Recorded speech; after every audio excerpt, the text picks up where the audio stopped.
Lakeland PBS, the Bemidji Pioneer, Brainerd Dispatch, Park Rapids Enterprise, and Northern Community Radio are proud to present Debate Night 2022, a look at our area legislative candidates. Your moderator tonight is Bethany Wesley. And now, the Senate District 2 debate. Good evening, everyone, and welcome to our second night of Debate Night 2022 at the Lakeland PBS studio in Bemidji. I'm Bethany Wesley, your moderator for tonight. We're continuing an exciting week of debates covering topics and issues that are important to you and your communities. Tonight, we will cover 3 of our remaining 6 state legislative debates. For now, we'll turn our attention to Senate District 2. Our candidates tonight are Representative Steve Green, Republican Party, and Alan Roy, Democratic Farmer Labor Party. Our panel tonight are Dennis Wyman, Lakeland PBS News Director, Heidi Holton, National Public Radio Affiliate, KAXE News Director, and Nicole Ronchetti, Bemidji Pioneer Reporter. Let's set the stage with some rules for what's going to happen. Our opening comments will start with each candidate. They'll have 3 minutes each for opening comments. The panel will then ask questions. Some will be their own questions, others may come from the public. The candidates will rotate the order they speak, beginning with opening comments and finishing with closing comments. Each candidate will have 2 minutes to answer each question. Each candidate will also have a 1-minute rebuttal or an opportunity for additional comments thereafter. Candidates will have the option of using 1 minute of bonus time to add on at one of their answers tonight. This can be used during the initial question or during the rebuttal/additional comments, but it can only be used once. Questions will continue until we're about 50 minutes into the debate, and then we'll move on to closing comments. Closing comments will be 2 minutes. So we're going to go ahead and get things started with opening comments. Opening first will be Alan. Thank you. Thank you for having me on here this evening. My name is Alan Roy, and I'm running for State Senate in Senate District 2. A little bit about my background for some of the viewers at home who don't know me. I am born and raised in the area. I am the DFL endorsed candidate. I'm also a father of 3 at home. And I just want to say hi to my wife, Henny, and our 3 kids.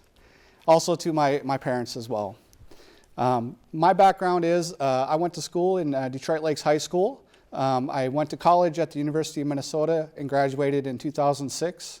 Shortly thereafter, I joined the Army. I commissioned as an officer, and in 2007, I went off to training, and shortly thereafter, I deployed to Operation Iraqi Freedom. For the past 15 years of my life, I've spent in national service, whether on active duty or as a reservist. And for those folks at home that are watching, I do commend our veterans all across the U.S. and in Minnesota. Also, as part of my background, I've served as the Secretary-Treasurer of the White Earth Nation. I recently finished my term here this past summer. Last year, my wife was diagnosed with cancer, and we have been taking care of her, and she is fully recovered now. So for those cancer survivors at home, please know that thoughts and prayers do help. I'm also I will introduce myself in Ojibwe. Buju Ginawa, Wabishki Mayangan Indigo. Alan Roy, Migi Kanamaguyan Gaye, Mongan Dodame, Ode Mini Zaganing and Dunjaba, Gawaba Biganaka Gishkoniganing. I said my Ojibwe name is White Wolf. I'm also known as Alan Roy. I'm from the Loon clan, and I come from Strawberry Lake on White Earth Reservation. I believe in a fair Minnesota. I believe that what we have here in northern Minnesota is something special. I think that we have been often forgotten about in the Twin Cities. I want to make sure that we're advocating for the needs here just across the whole state. I think that when it comes to budgeting, we need to make sure that our folks are not forgotten. And that requires strong leadership. I believe I have that leadership, and I will be bringing it to St. Paul. I also have a track record for being independent, meaning I'm willing to work across the aisle. I am a pragmatist before a politician. I believe that we can accomplish a lot of things together. And finally, for those that are watching at home, thank you for joining us tonight, and I wish Mr. Green all the best in the upcoming election. Thank you. Thank you, Alan. Steve. Thank you, and thank you to Lakeland TV for hosting this event. It's always a nice event. It's always good to be here. It's this is probably kind of old news for me, although the last year it was kind of tough with the Zoom meeting. But I am Steve Green. I currently serve in the Minnesota House of Representatives. I'm running for the state Senate this year with the new redistricting. This is an open seat for the Senate. I live with my wife, Cindy. We've been married for nearly 44 years. We have 6 grown children, and we have 15 grandchildren. I think it's important that the legislature, as we come together, has to look forward into the future. We're not here for us anymore.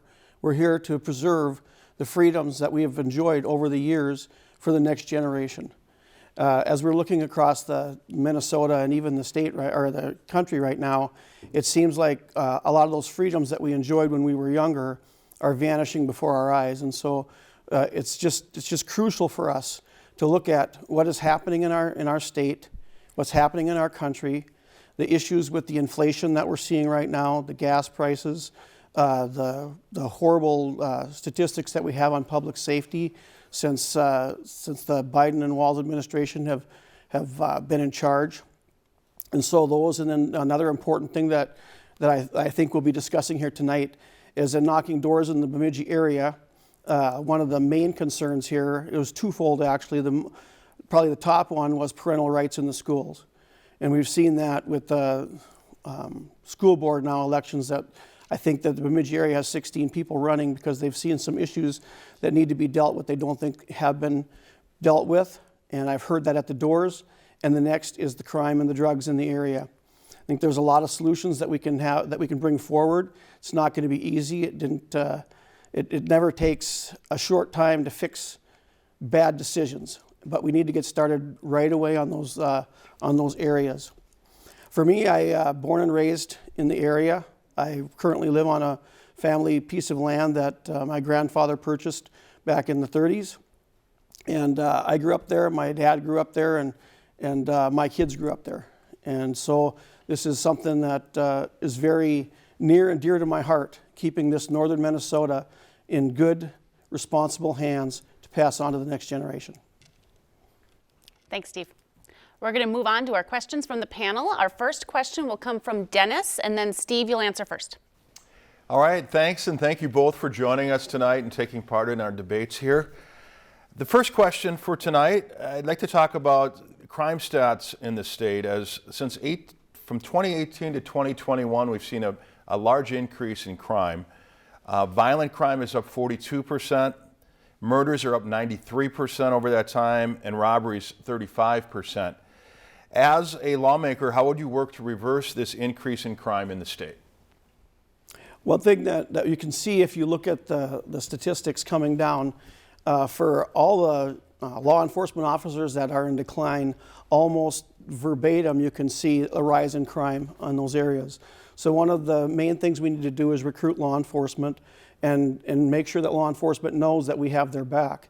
In the last few years, they've come under a lot of fire through, again, the Biden and Walz administrations that have come after our law enforcement, demonized them, and now, understandably, we're seeing not only a major influx in retirements, people retiring early, people opting out, and we also can't seem to get our recruitments up. Our recruitments are so far down, it's dismal. I was speaking to the chief of police in Bemidji. He said that when they would run ads for new law enforcement officers, they would usually have about 100 people to pick from. Right now they're down to approximately 6 to 12. And so there's not really, we just need to have a program, and hopefully starting in our schools, that promotes law enforcement again and lets the young people know that not only are these law enforcement there to protect you, they're your friends, and we work on that. And then the other issue that we have on crime is that the lack of prosecutions that we're seeing, not just in the area but across the state. And there too, I think in the Bemidji area, as I was talking to the sheriff, that there are now we're having crimes that are actually running out with the statute of limitations because they're so backlogged. But we need to go after the criminals and support law enforcement. Thanks, Steve. Alan? Thank you, and thank you, Mr. Green, for those comments. I would agree that the crime stats that we have in this state need to be addressed. I do know that we do have, as Mr. Green had pointed out, we have to ensure that we are fully supporting our law enforcement, especially here in northern Minnesota. What a lot of folks don't understand is a lot of the drug trade is coming through northern Minnesota, which is being addressed by our sheriffs, which are being understaffed, our city police officers that are working very hard on it. And I do want to draw a distinction though. The level of support that we have for our law enforcement community in and around Bemidji is high, okay? From the folks that I've spoken to, a lot of folks are behind our police officers. We do not have the same problems in northern Minnesota that we do in southern Minnesota. However, I would say that we do have a lot of collaboration locally, which is very promising. We do know that the Paul Bunyan Task Force, which is working on a lot of the issues that are being discussed here tonight. They're working with a lot of their state partners. They're working with a lot of the tribes in the area, which is also, I think, is important because some of these tribes have some of the largest law enforcement entities in the area, and we need to continue to see that work being done. And I think if we can continue to collaborate more actively on that, we can have greater results. And what does that mean for us down at the legislature? That means that we need to fully fund our law enforcement agencies. We need to fully fund and support our law enforcement officers, and I will stand behind that. Thanks, Alan. Steve, do you have any additional comments? Yes, I do. The issue with law enforcement, although yes, we do support our law enforcement up here more than they do in the metro area, yet at the same time, the same issues that are affecting the metro area are affecting us, and we see that in the recruitment up here. Now, I don't know anybody out here that I've talked to personally that's gone out and abused or talked against law enforcement in this area, so Mr. Roy is right at that. But at the same time, we're still not getting the people into law enforcement that we need there to adequately protect our citizens. Thank you. Alan? Yeah, and the other thing that I would add is to make sure that we are providing them with the proper training and resources. And that means more funding for our law enforcement agencies and partners. I know a lot of our law enforcement officers are tasked with being, they're going out there and they're handling a lot of mental health issues, and so we need to work on issues as legislators to support our law enforcement.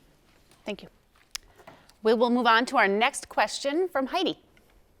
Farming is vital to northwestern Minnesota. It's also not easy. What do farmers need from government right now, and what ideas do you have to make that happen? Alan, yep. Thank you. Okay. Yep.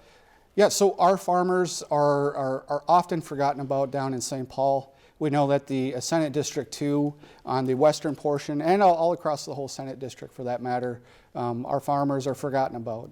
And a good point I want to raise to that is, when the droughts were happening, the legislature failed to move on that. And we want to make sure that it's done in a timely manner. Now, did they get to it after a period of time? Yes. But our farmers need that support right away. Also, I would add that a lot of our new and incoming farmers, they don't have a lot of the experience, they don't have a lot of the knowledge and know-how from the Farm Service Agency and some of the state programs that are available. I think there needs to be more education, more communication from our state agencies and from the Farm Service Agency for that matter, to make sure that these programs are being provided to our farmers. Also, we do know that I've spoken on this on the record as well. I think the tax rates on some of our farmlands and our farm businesses are way too high. I think that we need to take a look at seeing what we can do to reduce those taxes. And so whatever we can do to support our farming community here in northern Minnesota, I stand behind. Thanks, Alan. Steve? Yeah, thank you for the question. And farmers are just an intricate part of Minnesota. They make up nearly 30% of our GDP, and that's the financial part of it. But the bigger part of it is that they're human beings who are out there working hard every day. And I will address the drought relief shortly. The drought relief funding was there, and we tried to pass it on a standalone bill, which is what we have been dealing with for a long time, trying to do away with the omnibus bills. But at a standalone bill, it wouldn't pass. They kept adding more and more stuff on it until it got tied up until the end. So that's the issue on the drought relief. But it was important. But one of the main things that we can do for our farmers, and I've talked to them for years on this, is, and you're going to hear this reoccurring theme from me all night on almost every issue, and that is overregulation by the state. State agencies have the authority right now to go in and they can fee and fine and put regulations on our farmers that never even see the light of day in the legislature. It's called a rulemaking process, and they have gone back decades and pulled old rules out of their playbook and use them today to harm not just farmers but other businesses, but it directly affects our farming community in the way of drainage, in the way they can fertilize their crops, and many other issues down the line. And if you speak to your farmers, this is what they're going to tell you. We need the government off our backs so that we can farm. We also have funded, and it's been very successful, the new farmer programs to help young people get into farming. And there's also another money that's been there for revolving loans, which is one of the most effective tools that we have had so far to date. Thanks, Steve. Alan? Yeah, I would just add that our farmers need to their needs to be addressed. Their needs need to be addressed right away. And whatever we can do to prioritize that down at the legislature, I will work very hard to make sure that it's done. Even if it means that we need to make sure that we're working across the aisle so things don't get held up down at the legislature. They want results and they want it now. Steve? I will say that working across the aisle would be great. I would love to do that. I've tried to do that. I haven't had much luck since the time of Governor Dayton and now Governor Walz at the same time. It seems that they're doing everything they can to prevent the farmers from successfully moving forward. They talk a good game during the political campaigns, but they never see it through. And so if these people in the higher offices, like the governor and other state offices, and the commissioners, were serious about helping farmers, they could do it simply by pulling back on the regulations that are out there right now. Thank you. We will move to our next question from Nicole. As I'm sure you're both aware, there was a lot on the legislature's docket during this last session. Despite that, negotiations fell through in an increasingly partisan environment. If you go to the legislature in St. Paul, how will you ensure that the legislature does its job effectively and doesn't get bogged down in conflict? Thank you for that question. First thing I want to really make clear to everybody here is that in the last session, there were a lot of issues over the surplus, which maybe we'll talk about later. But what got bogged down was the fact that there was no communication. And it wasn't for lack of trying. I had asked for meetings with some of the chairmen of the different committees and couldn't receive any hearings, or not only hearings, but any meetings with these people. And so the communication problem with not just the Zoom meetings and the distance that we had between us, but also the divide between the metro and the greater Minnesota has gotten so wide, and too much, I think, of personal feelings have come into it on the side of the metro area, and they just refuse to see that we're still out here, that we have a voice out here. And so that was some of the problems that we had as far as the breakdown goes. I also want to make very clear that in the last session, this was a bonding year, and the bonding didn't get done, and that was through negotiations of the two chairs in the House and the Senate. But as far as the budget goes, the budget was passed the year before. So our state was fully funded all the way through June of 2023. So the breakdown did not affect the biannual budget in that aspect. All right. Thank you. Alan? You know, the infighting that's happening down at St. Paul is unacceptable. The people of Minnesota send us down there to work together, and they want us to, and they want results, and they want it now. And you know, what's been going on is just, it's not even in the ballpark of what's acceptable. You know, it's the people's time, it's the people's resources, it's the people's tax dollars that people are fighting over. They want us to go down there and work together. They want us to get things done. They don't want us to try to stall and figure out who's going to have the next majority. All right. My commitment to Senate District 2 is to vote my district, to advocate for all the needs all across Minnesota, not what's best for one party, whether it's the DFL or the GOP. That does not matter to me. What matters to me is just making sure that we're doing the people's work and we're doing it right away. That requires clear and consistent communication with the executive branch, with Senate leadership, with House leadership, and letting them know that we need to get this work done. If we don't get it done, we're going to end up passing the ball, passing the buck to the next year and wait and decide what's going to happen. There's a lot of programs that are at stake. Mr. Green had mentioned there's a huge surplus that's going on that's down there in St. Paul that needs to be addressed here in the upcoming legislative session. I say that a lot of those funds need to go back to our Minnesotans. I think that perhaps we are being overtaxed. I think that we need to take a look at what we can do to address a lot of these issues. And if we don't, then you know what? We need to take a stand and sometimes break rank and do what's best for the people. And if that means that Alan Roy needs to break rank with my own party, I will do that. Thanks, Alan. Steve, additional comments? Well, I appreciate those comments. I would like to see them come into fruition in St. Paul, because many times, not just myself, but my colleagues tried to do just that, and were met with a stone wall. Governor would not pick up the phone. The other chairs would not pick up the phone, and that was another issue with not being able to be there in person. And that's why that personal contact is absolutely crucial for us.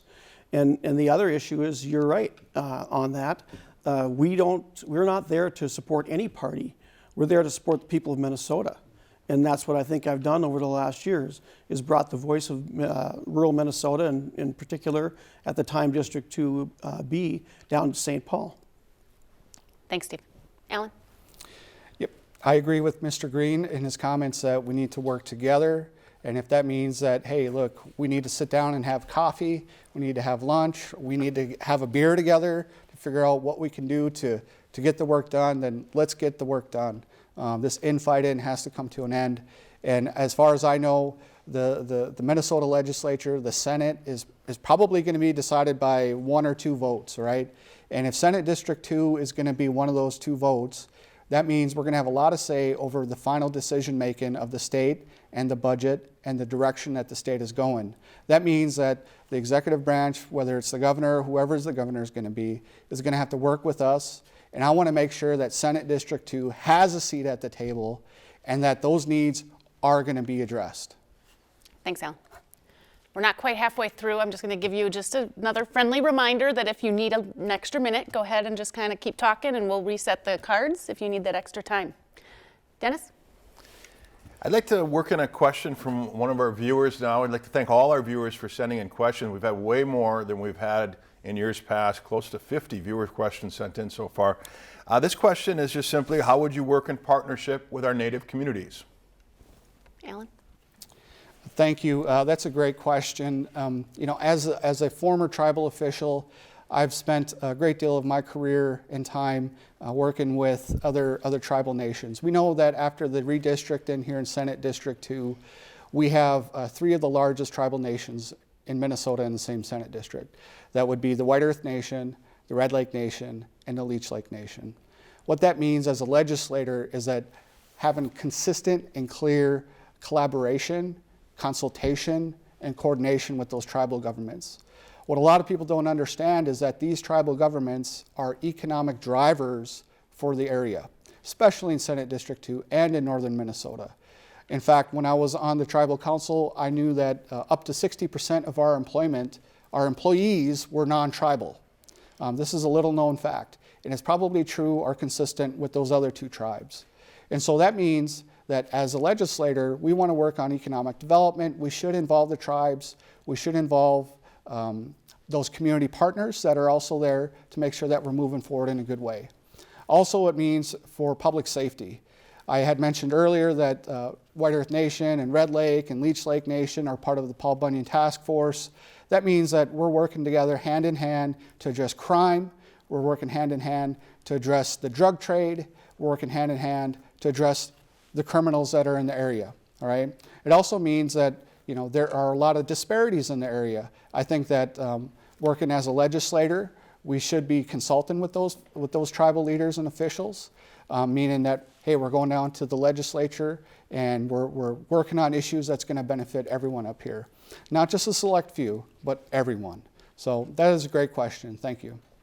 Thanks, Alan. Steve? Thank you for that question. I think the important thing to remember with the tribes, and I've dealt a lot with White Earth, and I'm sure that I will be dealing a lot with Leech Lake and Red Lake should I get elected, because I'm a member at White Earth as well as Alan is. And so, but the main thing to remember is that the issues that are affecting all of this district are the same.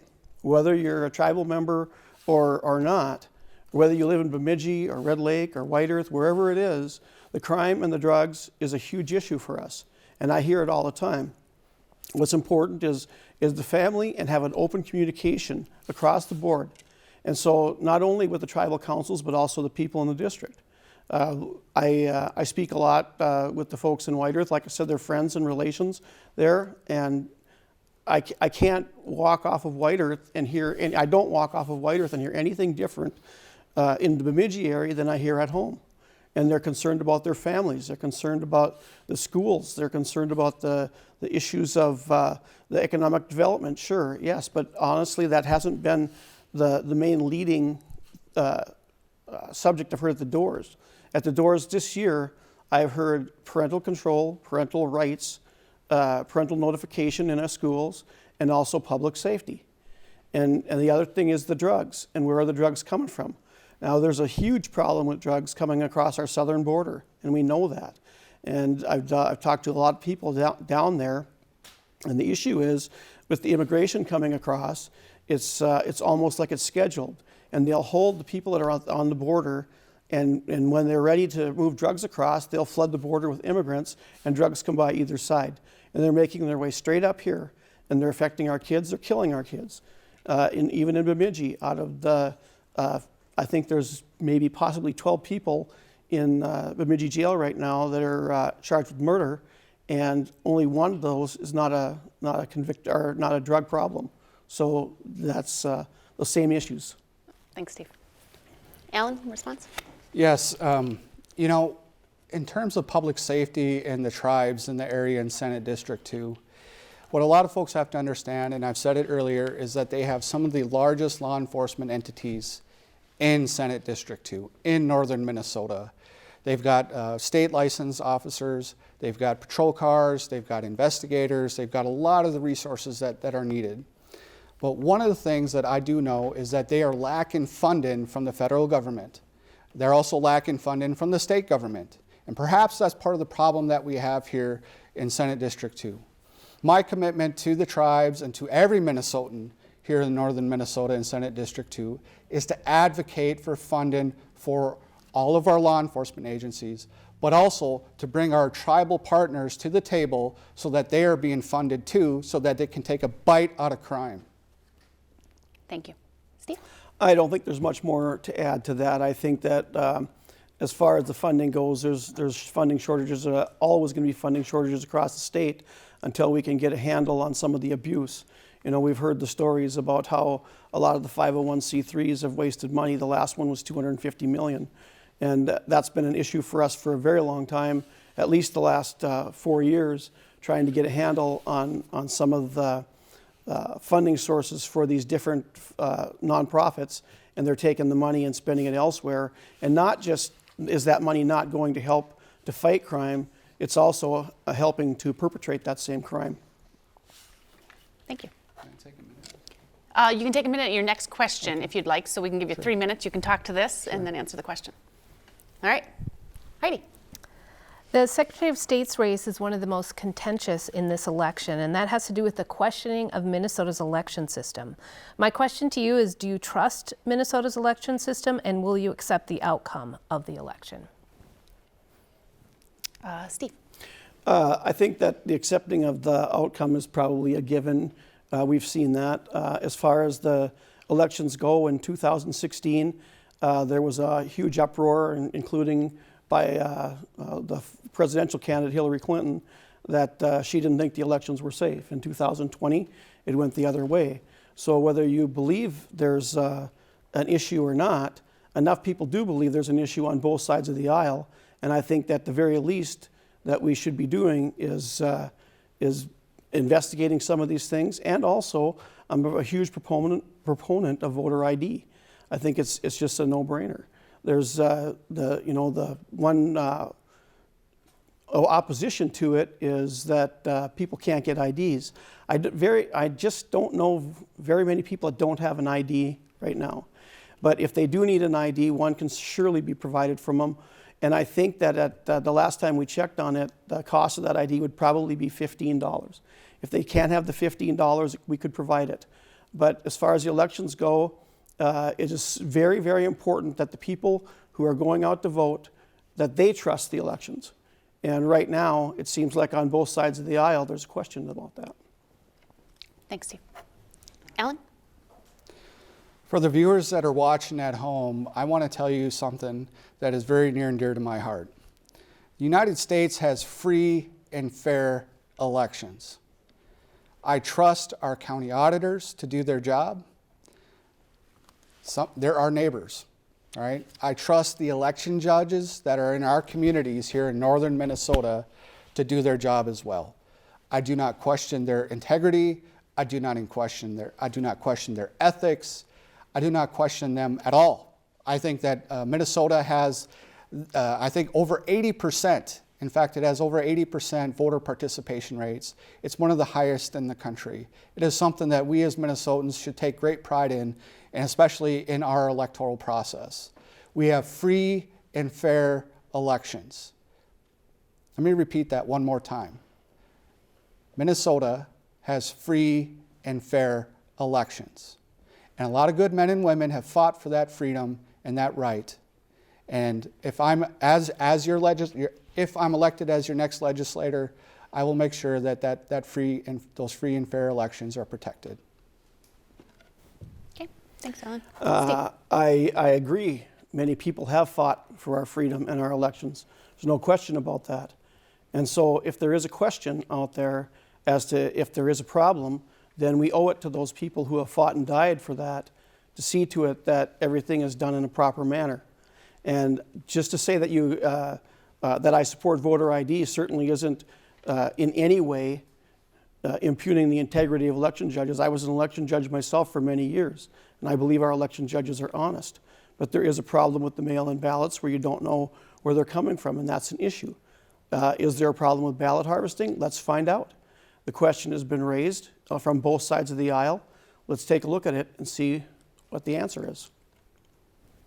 Alan?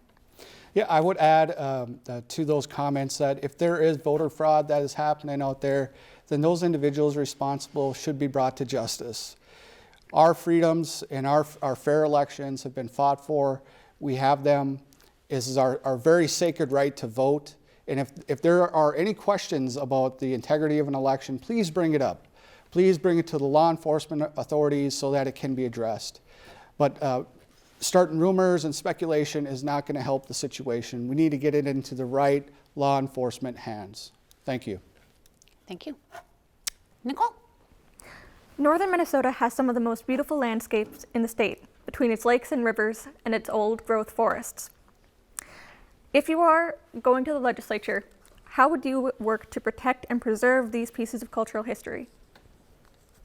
Alan? That is a great question. Northern Minnesota and Minnesota in general, we have some of the most beautiful scenery.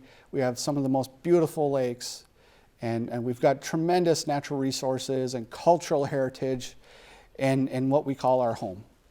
And we need to support that down at the legislature to make sure that our arts are being funded, that our students are learning about the environment, that there are, Mr. Green and I were talking about this earlier, what are we doing for hunting? You know, are we teaching our kids to hunt?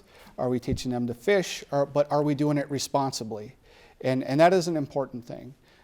We know that without what makes Minnesota, Minnesota, which is the land of 10,000 lakes, you know, it's just beautiful here. It really is. Thank you. Thank you. Steve? And thank you for that question as well. I was driving from Walker after coming back from door knocking, and the sun was going down, and even though I haven't had a lot of time to pay attention to landscape, like a week ago, the leaves on the trees were probably as brilliant as I've ever seen them. But the other thing is that with our forests, we need good management of those forests. And sometimes that involves cutting off some of the old growth. I know people like old growth trees, but in Minnesota, unfortunately, we have, for most of our trees, their lifespan runs between 30 to 60 years. And if you're lucky, 100 years. And then they start to die. And what happens is you don't have a healthy forest with that. So the managing of the forests has to involve some cutting to allow the new growth to come. That's where our wildlife thrives, on the new growth. And so all these issues that we're talking about here, because we differ maybe on the method, does not mean that not all of us, or that we don't all support the environment. We do. As far as the lakes, I pay pretty close attention to the studies that come from the MPCA as far as our lakes and rivers. And for across the board, with very few exceptions on the chemicals in the water and whether they occur naturally or not, we've been doing an excellent job on cleaning up the waters that we have. And for instance, it's not part of this district anymore, but the Red River is cleaner than it's been in 40 years. The lakes and rivers around here are very clean. One of the issues is we put a lot of money into AIS, for instance, and the money would go to local communities to help at the lake accesses, and so that the local people who live on the lake actually had the authority and the means to protect the lake. And these things are working, and we have to continue them. Thanks, Steve. Alan? Yep, I agree with Mr. Green. We must continue to protect our environment. We need to protect our waters, and make sure that it's not only here for us, but for 7 generations, as Mr. Green and I both know, as tribal citizens of the White Earth Nation. We need to make sure that what we have here is going to last not only for us, but for our children and grandchildren and everyone that's coming behind us. I'm in full support of that. Also, but I would say the DNR, in a lot of cases, is kind of adversarial to some of our Minnesotans out there. There's an old saying that's been said, if the devil don't get you, the DNR will. Okay? I think there's a bit of overregulation by the DNR that needs to be addressed, and I will work on that as a state legislator to make sure that our environment is protected, but also addressing the overregulation by the DNR. Thanks. Steve? Well, I agree that the DNR is way out of control, and all I can say is thank you for agreeing with me. All right. Dennis? The state of Minnesota, again, has a large budget surplus. If you could be as specific as you can about how you feel that money should be used. Steve? Okay. The first thing I want to clarify is that the budget surplus, even though it's been consistently coming in, is a forecasted budget.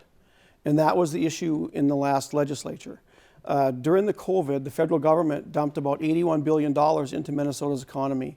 So it was kind of iffy as to how that money was going to come down. Now we are seeing a surplus, but we don't know how long it's going to last. And we don't really know with the inflation that we have how much is going to be there in the end. We have a $51 billion budget, and at 8% inflation, $4 billion is going to be eaten up right off the bat before we even see it. And I don't even know if we're there at the $4 billion yet mark.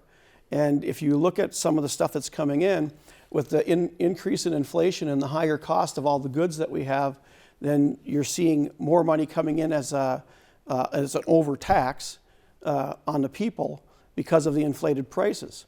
Where is that going to leave us in the end?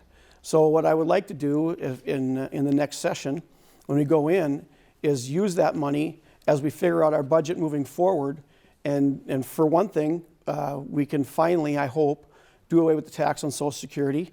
That's been one of my main issues for many years, and I think we can accomplish that now. But also, we need tax restructure across the board to make sure that our small businesses and our people that are actually paying the tax have that money in their pocket to spend on an increasingly hard to get by in Minnesota. with the energy cost, the gasoline cost, higher prices at the grocery store. Across the board, everything is just really hitting the lower income people the hardest because they don't have any expendable budgets beside what they get coming in at once a month or maybe twice a month. So those are the issues where I'm working on to try to expend surplus, should there be any. Thank you. Alan? So those are some great points you raised, Mr. Green. The first thing that I would say, to the budget surplus is, as a legislator, and I have a track record for this, is I'm a fiscal conservative. Okay? I am a fiscal conservative. I don't believe in overspending. I don't believe in making sure that we're going to spend every dime that the state has. I don't think that's the answer.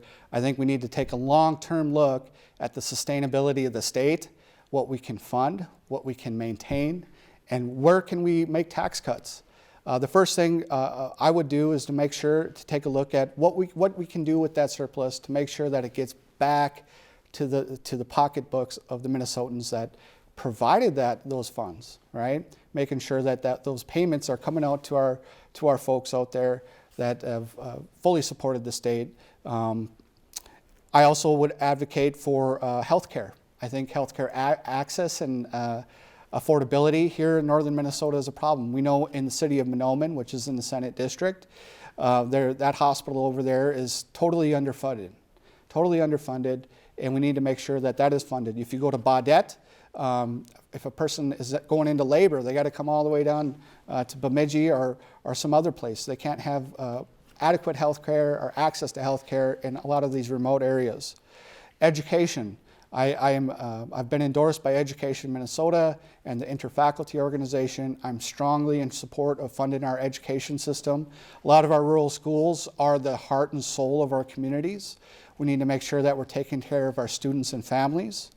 And I'm in lockstep with Mr. Green on the Social Security tax. I think that needs to be addressed in the upcoming legislative session. And finally, I would agree with his comments on small business taxes. I think they're being overtaxed. But I would add that we need to provide some grants available for some of those startup businesses or some of those businesses that were hard hit by the pandemic. Thanks, Alan. Steve, additional comments? Just quickly, the talk about grants all sounds good, but you have to remember that the state doesn't have its own money. The only money that the state has is what it takes from the taxpayer. So if you're going to supply a grant to help the taxpayer, you're actually taxing the taxpayer to help the taxpayer. So we need to be really careful on that. I think that the main issue that we have to do with our small businesses is the deregulation. And if you talk to your small businesses, they'll tell you that's their number one issue, that the state comes down on them through the agencies with rules that were put together behind closed doors by agency officials that never even go through the legislature. Thanks, Steve. Alan? I want to reiterate that we need to get this surplus back to the pocketbooks of tax-paying Minnesotans. We've been overtaxed. We need to get that money back to you where it belongs. Thank you. Heidi? Lack of affordable and safe housing is one of the many issues facing northwestern Minnesota.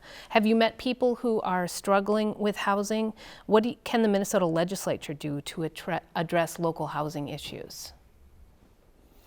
That is a great question. I know housing is a big issue across the whole state, especially here in northern Minnesota. Coming from a tribal community, I see a lot of folks that are doubled up, tripled up in these homes.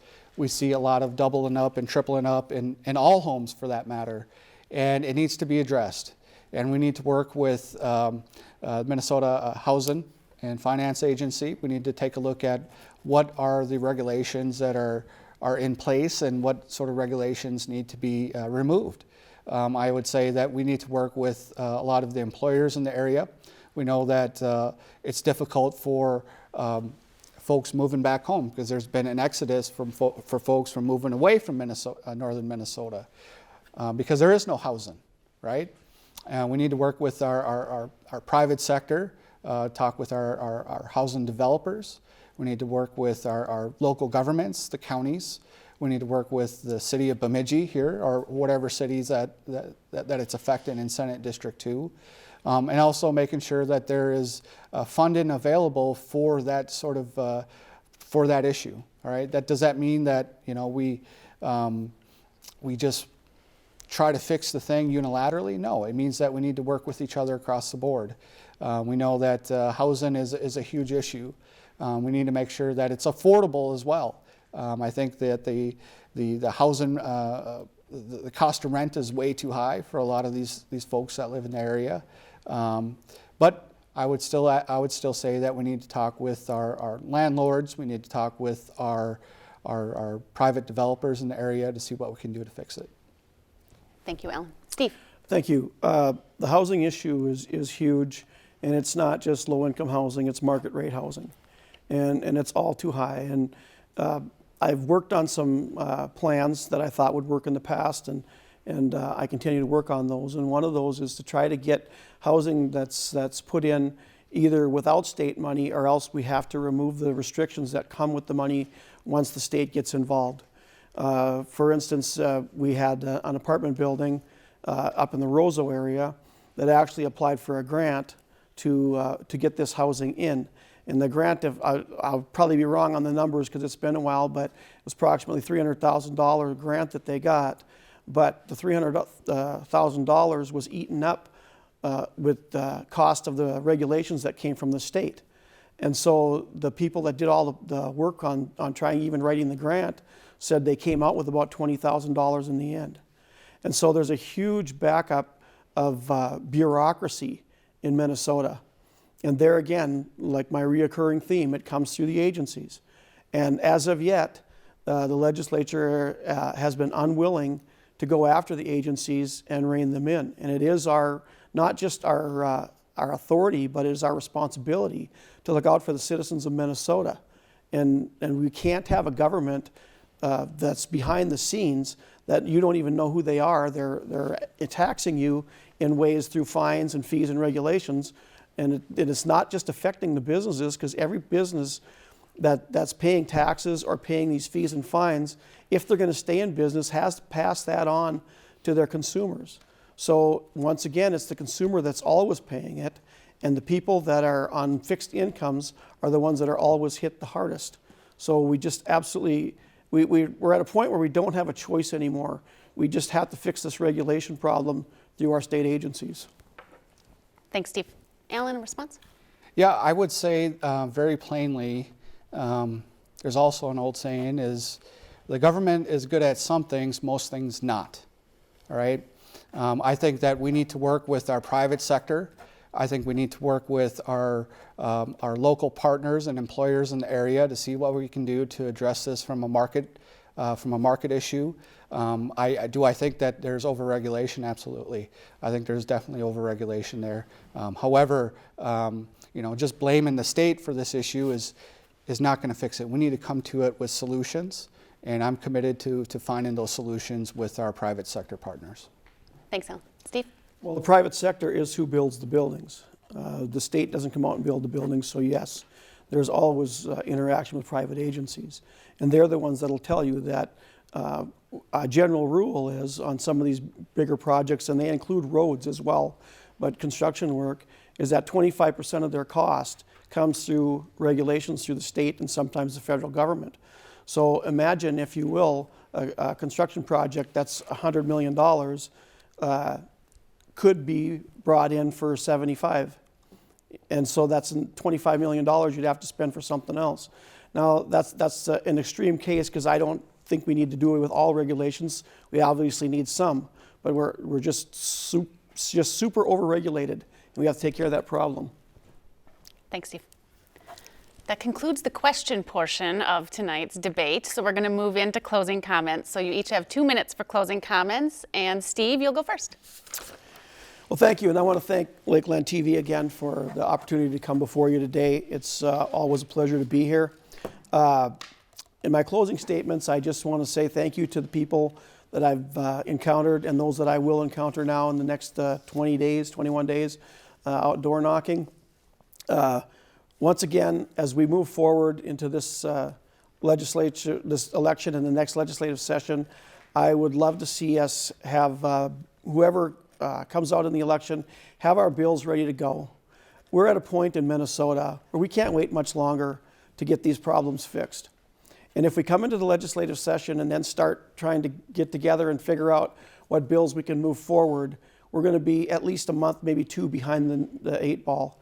So after the election, I'm committed to going down to St. Paul with my colleagues, putting together a series of bills that we think we can pass, dealing with the public safety, dealing with the parental rights, dealing with the inflation and the gas prices. And so all these things we just need to start working on immediately. We can't wait until the door opens to have these ready to go, because it takes time for these bills to move through. And it's not a simple process. And the bill has to move through the Senate, and it has to move through the House, then they have to be matched up perfectly before they go to the governor. So time is of the essence. So I'm thankful for this time. Thank you to the people of District 2. My name is Steve Green, and I'm asking for your vote November 8th. Thank you, Steve. Alan. Well, thank you for having us on. I do want to thank Mr. Green, Representative Green, for his years of service to our great state of Minnesota. He is a well-respected tribal elder. He is a band member of the White Earth Nation. And at some point during this election, folks will realize your next state senator in Senate District 2 will be a White Earth tribal member, whether it's me or whether it's Mr. Green. That is the deck that we've been dealt, and that is the fact that is going to happen on, hopefully the morning of November 9th. It'll be decided. We'll find out. I do want to thank my family back home. Henny, if you're watching this, I love you. My kids, Christian, Sean and Ashley, thank you so much for supporting me during this campaign. I know it's been a long, arduous process. And to my community and to my family back home that are watching, the folks, the supporters, everyone out there, I would not be here if it wasn't for you. I think that we have great promise and hope in Senate District 2. I hope to be that voice. I hope that if Mr. Green is going to be the next state senator, that he will listen to you. And for my dealings with him, I think that'll be the case. I also feel very fortunate for the opportunity just to even run for state senate here in Senate District 2. I know that there are a lot of families that are struggling out there, and I know that a lot of families want to get these issues resolved.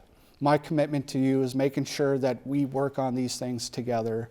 I do not want to be in a stranglehold down at the state capitol, bickering and fighting over what the DFL wants to do or what the GOP wants to do. I just want to get things done. I am a pragmatist. I'm a realist. I just want to get things done. And that is my commitment to northern Minnesota. Thank you, and miigwech. Thank you. I want to thank our candidates for tonight's debate. You guys certainly set a high bar for the rest of the night, so thank you for kicking us off.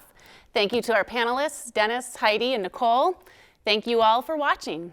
If you missed any portion of tonight's debate, or if you'd like to watch it again, it'll be available on the Lakeland PBS website within 24 hours. That website is lptv.org. Also, to learn more about the political candidates in the region, pick up the Bemidji Pioneer Voters Guide, which will be available on October 29th. In addition, you can find election coverage from KAXE on their website at kaxe.org. But stay with us, this was just getting us started tonight, so coming up in just a few minutes, we're going to go forward with House District 2A. That will consist of Representative Matt Grossel and Reed Olson. See you in a few minutes. Thank you.